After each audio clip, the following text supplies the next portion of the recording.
À la suite. Oui. Merci à toi. Alors, pour l'atelier suivant, c'est Yann Bouchard qui va nous présenter les systèmes herbagers de l'Ouest Auvergne. On essaie de tenir dans les 10 minutes si c'est possible. Merci beaucoup. Bonjour à tous. Lola, est-ce que tu peux me confirmer que vous m'entendez bien? Très bien, très bien. Ok, merci. Bonjour à tous. Donc, Yann Bouchard, je fais partie du service référence à la Chambre d'agriculture du Cantal. J'interviens à la demande de notre agronome qui a participé au groupe mais qui était absent aujourd'hui. Voilà, et je vous présente du coup l'atelier élevage herbager Ouest Auvergne, avec comme support la station de Marcenat, station d'altitude. Elle est située à 1075 mètres d'altitude.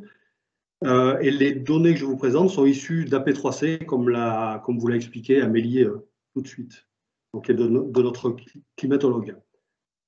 Voilà, une petite parenthèse. Ne présenter qu'une seule station, c'est un peu réducteur.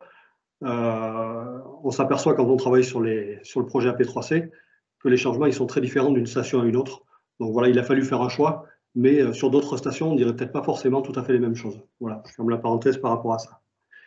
Ce qui est marquant sur cette station de Marcenat, c'est que c'est une station de montagne. Du coup, même s'il y a une élévation des températures moyennes annuelles de l'ordre de 1,5 à 2 degrés, le nombre de jours très chauds, plus de 25 degrés, évolue peu. On est à plus 3 jours environ. En revanche, ce qui est beaucoup plus marquant, je trouve, c'est au niveau des températures basses, avec un nombre de jours de gel qui, lui, diminue fortement d'une quarantaine de jours. C'est en gros un tiers de nombre de jours de gel en moins par rapport à un climat type 2020, si on se projetait sur 2050. Autre point à noter en ce qui concerne les gelées, c'est un recul des dernières gelées d'automne. Elles sont reculées de 7 jours. Et également, en ce qui concerne les gelées de printemps, elles s'arrêteraient plus précocement de 7 jours environ. Donc, on a une amplitude de pousse, on va dire, qui tout au long de l'année aurait tendance à augmenter. Le démarrage de végétation, si on compare le démarrage de végétation sur une année type 2020 à une année type 2050, ce démarrage de végétation serait plus précoce d'une quinzaine de jours environ. Et la date de mise à l'herbe, bien entendu, suivrait cette précocité du démarrage de végétation, puisque la mise à l'herbe serait possible une dizaine de jours plus tôt, en 2050, par rapport à un climatype 2020. On y viendra tout à l'heure, mais les dernières gelées de printemps seraient anticipées de 7 jours, alors que la pousse est anticipée de 15 jours, ce qui fait qu'on aura des gels qui seront probablement plus impactants, puisqu'ils auront lieu sur une végétation plus développée. Et en termes de repères pour gérer la pâture, ce changement risque de complexifier un petit peu les choses. Autre point important, ce qui concerne les précipitations, les données montrent qu'on aura un maintien des précipitations. En revanche, on constate, comme dans beaucoup de cas qui viennent d'être évoqués, une hausse de l'ETP qui est assez marquée. Donc un bilan hydrique qui se dégrade sur l'année, surtout au printemps, avec un bilan qui devient déficitaire un mois plus tôt environ. Et basculement, on va dire, du bilan hydrique au mois de juillet en fonction des retours des pluies estivales.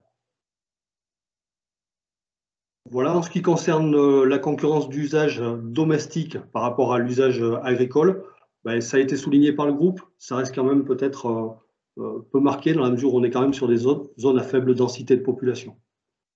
Et le groupe notait également que l'élevage avait tout son rôle à jouer dans le maintien des prairies et l'entretien des zones humides, entretien qui est d'autant plus important sur les années sèches où on peut avoir des pousses de ligneux si le pâturage n'est pas suffisant dans les zones humides. Voilà pour les données climatiques. En ce qui concerne les atouts et les faiblesses de la zone, ce qui a été relevé par le groupe, c'est les conditions pédoclimatiques favorables, grâce à des sols qui sont volcaniques, riches, à bonnes réserves utiles, et avec un climat montagnard. Ce qui a été noté également par le groupe, c'était la diversité au niveau de la flore. C'est une zone qui est dans laquelle il y a énormément de prairies permanentes, c'est très dominant, donc à flore diversifiée.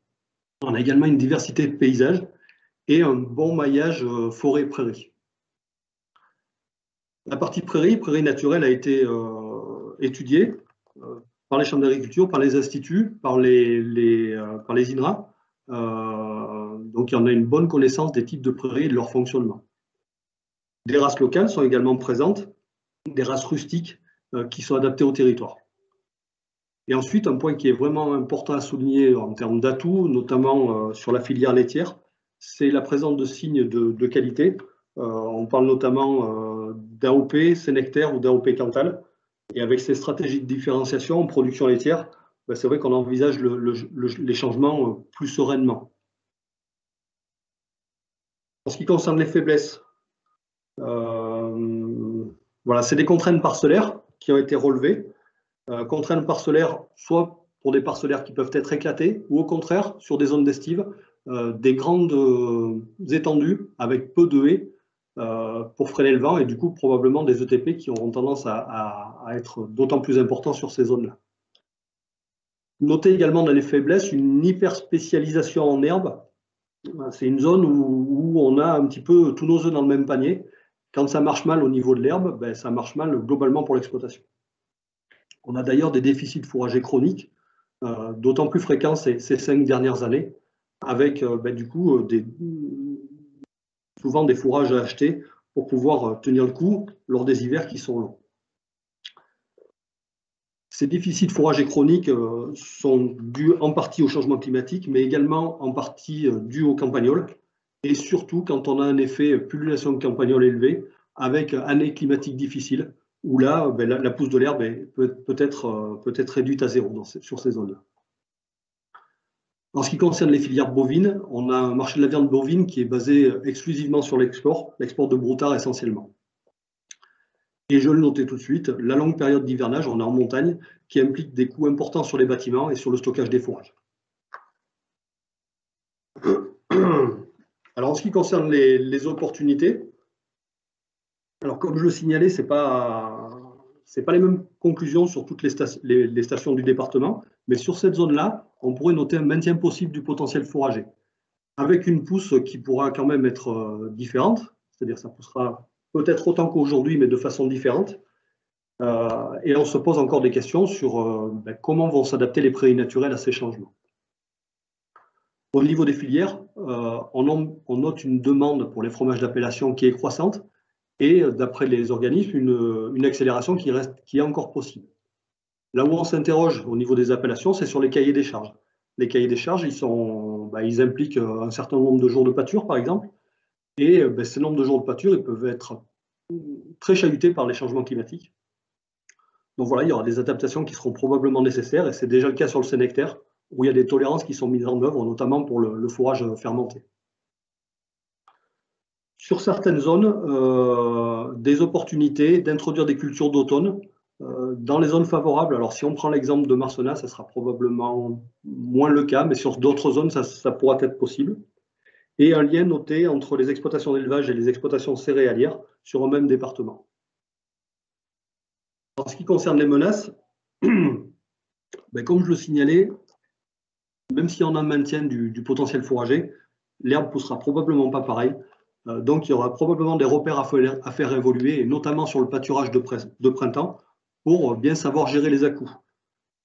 Pour profiter des meilleures qualités de l'herbe, il faudra très certainement sortir plus tôt, mais avec un risque de gelée tardif qui restera quand même relativement important.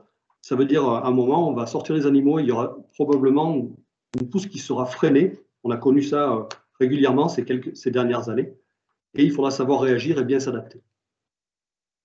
Ensuite, notez comme menace le risque d'apparition de creux fourragers réguliers, notamment sur le mois de juillet.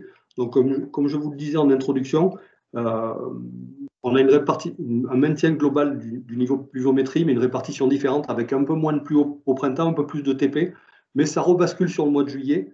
Alors, les mois de juillet où les pluies arriveront ben, précocement, on n'aura peut-être pas de creux fourragers. Si elles arrivent plus tardivement, ben, il faudra savoir s'adapter sur des creux fourragers qui deviendront peut-être réguliers. Donc, on parlait d'un allongement de la pousse de l'herbe au fil de l'année. Il faudra peut-être savoir en mettre un petit peu de côté pour ces creux fourragers qui auront lieu pendant l'été. Voilà, on peut également craindre que le changement climatique déséquilibre le bon fonctionnement des prairies permanentes. Un autre point qui a été relevé, c'est peut-être une recherche de sécurisation de la pousse par un excès d'intrants. Si toutefois, c'est sûr que des années comme celle-ci où les intrants sont très chers, ça n'arrivera pas. En revanche, c'est vrai que ça peut être recherché. Voilà, et des AOP qui peuvent être menacés par ces changements climatiques si les cahiers des charges, notamment, n'arrivent pas à s'y adapter. Voilà, et en dernier point, on notait un risque de conflit d'accès à l'eau, notamment en période touristique où les besoins peuvent être importants. Voilà, j'en ai terminé. S'il y a des questions, alors sachant que je ne vois pas le chat, donc je suis là pour poser des questions. Oui. Alors, je ne vois pas de questions pour le moment. Je laisse quelques secondes si jamais il y a des questions qui viennent.